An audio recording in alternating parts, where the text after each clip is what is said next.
네, 금일은 아사의 교만이라는 말씀의 제목으로 함께 하나님의 말씀을 나누고자 합니다.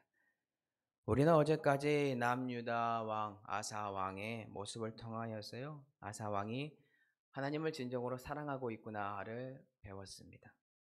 아사 왕이 하나님 앞에서 한 일들이 어떠한 것들이 있었나요? 아사 왕은요, 여호와 앞에서 여호와 보시기에 성과 정의를 행하였습니다. 그리고 우상들을 제거하였고 여호와 하나님을 찾았습니다. 그러므로 아사 왕의 마음이 하나님 앞에서 일평생 온전하였다라는 것을 우리는 배웠어요. 네, 오늘은 그러한 모습에서 벗어나서 말년이 된 아사의 모습 속에서 드러난 교만에 대하여 함께 살펴보고자 합니다. 아사 왕이 다스리던 시절에 북이스라엘을 다스리던 왕이 있었습니다. 그 왕의 이름은 바사인데요. 이제 그가 남유다를 치러 올라옵니다. 그리고 라마를 건축하기 시작합니다. 그러므로 북이스라엘의 바사 왕은요, 자기 나라 백성들이 남유다로 들어가거나 유다에서 나오는 것을 막으려고 합니다. 이 아사의 태도에 관하여 우리는 오늘 집중적으로 하나님의 말씀을 나누고자 합니다. 어제까지 들었던 역대하 15장까지의 마음의 상태인 아사 왕이었다면 지금 이러한 상황 가운데 어떠한 선택을 했을까요? 두말할 필요 없이요. 당연히 여호와 하나님만을 의지하고 찾았을 것입니다. 그런데 오늘 본문의 아사 왕은 좀 다릅니다. 그가 하나님과 함께함으로 구스의 100만 대군을 이기고 하나님 덕분에 전쟁이 없이 편안했던 시절을 잊어버린 것 같습니다. 그리고 그가 선택한 방법에 우리가 집중을 할 것인데요. 아사 왕이 선택한 방법은 이것입니다. 금일 본문 2절인데요. 아사가 여호와의 전 곳간과 왕궁 곳간의 임금을 내어다가 다메섹에 사는 아람 왕 베나단에게 보내며 이르되 아사 왕이 지금 여호와의 전 곳간과 왕궁 곳간에 있는 은금 누구에게 주었나요? 바로 이방 나라 국가인 아람 왕 베나단에게 주었습니다. 그 이유는 하나님을 의지하던 아사 왕이 이제 하나님을 의지하지 않고 그분을 버리고 인간적인 방법으로 아람 왕 베나단에게 은과 금을 주어 북이스라엘을 이길 계략을 펼쳤다라는 것입니다. 참고로 아람 왕 베나단은요, 북이스라엘과 동맹을 맺은 동맹 국가입니다. 그런데 아사 왕이 그 점을 노려 은과 금으로 베나단을 포섭하여 북이스라엘과 세운 약조를 깨뜨리고요, 자신과 약조를 맺어 북이스라엘을 이기고자 한다라는 것입니다. 인간적인 생각으로 아사 왕의 이 계략 살펴보면 어떠한가요? 인간적인 시점에서 본다면 이 계략 참으로 훌륭해 보입니다. 왜냐하면 이방 국가인 아람이 북이스라엘과 동맹 국가인데 그 동맹을 파기함으로 국방력을 약하게 만들고 그와 동시에 남유다인 자신의 나라와 동맹함으로 자기의 나라는 강해지고 상대편 나라인 북이스라엘을 쳐서 이기는 작전이기 때문에 인간적인 관점에서 훌륭한 작전입니다. 그럼 여기서 질문입니다. 이렇게 훌륭해 보이는 인간적인 방법인 아사 왕의 작전에 지금 누가 빠져 있습니까? 그것은 바로 이 전쟁 작전에 하나님이 철저하게 배제되었다라는 것입니다. 과거 하나님을 찾고 의지하고 우상을 깨뜨리던 아사 왕이었는데 지금 그의 신앙 도대체 어디로 간 것일까요? 그가 이러한 선택을 한 이유는 단 하나입니다. 현재 아사 왕의 마음의 상태가 하나님이 필요 없는 교만한 상태에 빠졌기 때문입니다. 그럼 이 교만한 아사 왕의 계략 어떻게 됐을까요? 금요일 본문 5절에 나와 있는데요. 바사가 듣고 라마 건축하는 일을 포기하고 그 공사를 그친지라. 하나님을 의지하지 않고 주님을 찾지 않은 교만한 왕인 아사 왕의 계략이 성공합니다. 아마 그 당시에 남유다 사람들은 하나님이 도왔다 착각에 빠졌을 것입니다. 하지만 그 전쟁은 이겼으나 신이 도운 전쟁도 아니요 하나님이 함께한 전쟁도 아니라 교만함으로 똘똘 뭉친 한 인간의 지혜에서 나온 계략으로 이긴 전쟁이다라는 것입니다. 자, 이제 이 교만한 아사 왕에게 어떠한 기회가 주어지는데요. 어떠한 기회가 생기는지 아시나요? 선견자를 통하여서 자신이 지은 죄가 적나라하게 드러나게 되고 그것을 듣고 회개할 수 있는 기회가 아사 왕에게 주어집니다. 금일 본문 9절을 보도록 하겠습니다. 여호와의 눈은 온 땅을 두루 감찰하사 전심으로 자기에게 향하는 자들을 위하여 능력을 베푸시나니 이 일은 왕이 망령되이 행하였은즉 이 후부터는 왕에게 전쟁이 있으리이다 하매 하나님이 보내신 선견자 하나님을 통하여 들은 아사 왕의 평가 어떻게 바뀌었나요? 아사 왕아 잘했다입니까? 아니면 아사 왕아 너는 망령되었다입니까? 하나님은 아사 왕에게 너는 지금 망령되었다라고 평가합니다. 그리고 이 평가의 결과는 너무나도 참혹한데요. 이 참혹한 결과와 과거에 하나님께 의지한 아사의 그 모습 한번 두 가지 말씀을 한번 비교해서 한번 보도록 할게요. 역대하 15장 19절과 역대하 16장 9절입니다. 15장부터 보겠습니다. 이때부터 아사 왕 제35년까지 다시는 전쟁이 없으니라. 오늘 본문 9절입니다. 이후부터는 왕에게 전쟁이 있으리이다 하매 과거 하나님을 의지하고 하나님을 찾았던 겸손한 아사 왕의 시절은 어떠했다고 우리에게 알려주고 있습니까?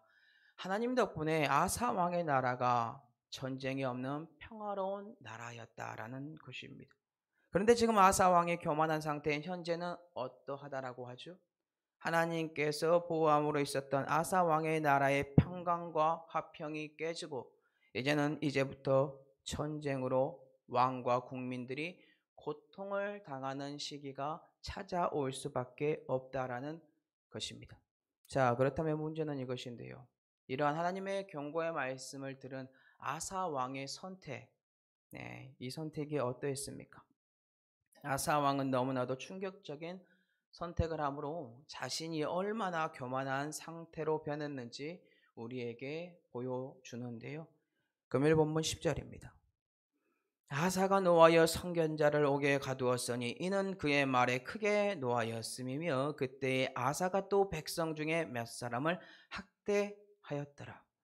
아사 왕의 선택은요, 자신을 위하여 하나님의 말씀을 듣게 한 선견자인 하나니를 옥에 가두고 그의 말에 크게 노하고 선견자 하나니를 가둔 채 그를 고문하고 또한 방귀를 든 다른 백성들까지 힘으로 누르고 학대하는 교만한 사람이 되었습니다. 왜 지금 아사 왕이 분을 내고 화를 냈다고요? 자신의 지혜와 경험으로 사람을 의지하여 전쟁을 승리했는데 그 승리에 하나님의 사람이 와서 하나님의 말씀으로 책망하니까요.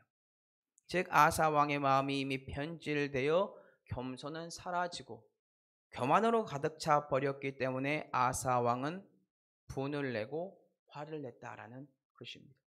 너무나 안타까운 것은 그가 회개할 수 있는 기회가 있었음에도 불구하고 그 기회를 잡지 않고 오히려 화를 내고 자신의 지혜가 맞는 것처럼 의와 분을 내는 도구로 사용했다라는 것입니다. 이 화를요. 지금 자신이 어떠한 죄를 범했는지 전혀 깨닫지 못하고 있는 상황인 거죠. 오히려 자신의 죄와 지금의 상황이 맞다고 표현하는 것과 같은데요.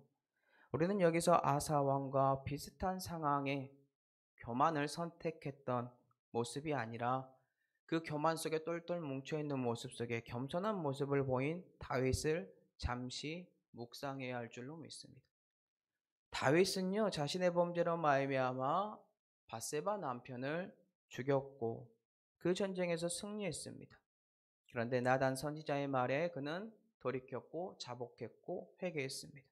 그러나 오늘 본문의 아사 왕은요, 교만한 자신의 계략으로 전쟁을 이겼으나 자신에게 올바른 소리를 하는 하나님의 사람 하나니를 잡아오게 가두고 고문하였으며 자신은 회개하지 않았다라는 것입니다. 너무나 안타까운 것이죠. 오늘날로 치며 하나님 덕분에 목회 활동 잘 하다가 말년에 갑자기 하나님을 의지하지 않고 자신의 지혜로 교회를 운영함으로 문제점들이 발생합니다. 그 문제점들이 발생한다고 말하는 교회 장로 혹은 성도들에게 오히려 화를 내고 징계를 하는 경우와 비슷합니다. 참고로 말년의 아사 왕을 보면 늙음왕에 발에 병이 들어 고생한 사람으로 우리에게 마무리됩니다. 많은 이들이 이 병은 오늘 본문의 아사 왕처럼 교만하여 하나님을 버리고 의지하지 않고 저지른 불신앙 때문에 생긴 병으로 봅니다. 왜 아사 왕 말년에 이렇게 변한 것일까요? 참고로 사람은 갑자기 변하지 않습니다. 그리고 아마도 북이스라엘이 쳐들어온 것도 저는 갑자기라고 생각하지 않습니다.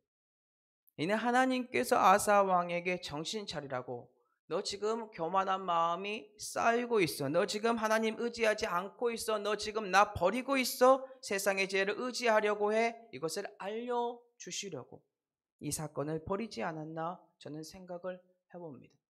그런데 아사 왕은 첫 번째 전쟁에서 아람 왕을 의지함으로 하나님을 의지하는 기회를 버렸고, 두 번째 기회인 선견자를 통하여 들은 하나님의 말씀의 훈계 또한 돌이킬 수 있는 기회, 회개의 기회를 버렸습니다. 우리 사랑하는 성도 여러분들은 오늘 이러한 아사 왕의 오류에서 벗어났으면 좋겠습니다. 모든 것이 하나님께서 주신 것이고 하나님으로부터 보호받은 것입니다. 그러니 말년에 변질됨으로 교만하여 하나님을 버리고 자신의 지혜와 계략을 믿는 어리석음에서 돌이키는 역사가 예수 그리스도 안에서 있었으면 좋겠습니다. 말씀을 맺겠습니다. 우리는 오늘 아사 왕을 통하여 무엇을 배울 수 있었나요?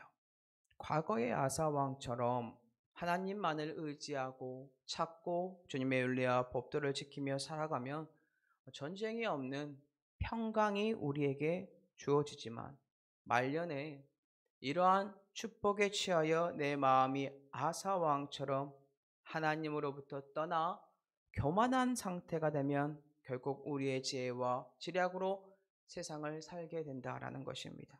이는 하나님의 도우심이 없는 상태요, 혼돈의 상태요, 전쟁이 끊임없이 나에게 주어지는 상태요, 오늘날로 치면 내가 지은 죄로 말미암아 고난 받는 것과 동일하다라는 것입니다. 그러니 사랑하는 성도 여러분들, 이러한 아사 왕이 지은 죄를 교훈 삼아 내 마음에 교만함이 있다면 그 마음에서 돌이켜 다시 하나님만을 의지하는 축복을 누리시기 바랍니다. 참고로 우리 인간은 이러한 아사 왕의 오류를 말년에 범할 수 있는데요, 나이도 먹을 만큼 먹었고 하나님께서 주신 축복 가운데 물질과 부동산도 넘치니까 이제는 내 지식으로 내 지혜로 하나님을 의지하지 않고 말년을 내 정욕대로 사는 경우들이 생긴다라는 것입니다. 이러한 분들에게 권면합니다. 그건 이미 교만한 마음이 내 마음에 자리 잡은 것입니다.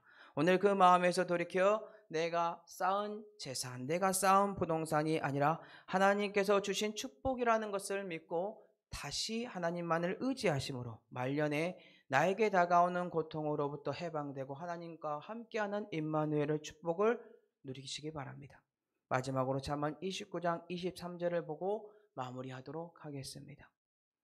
사람이 교만하면 낮아지게 되겠고 마음이 겸손하면 영예를 얻으리라.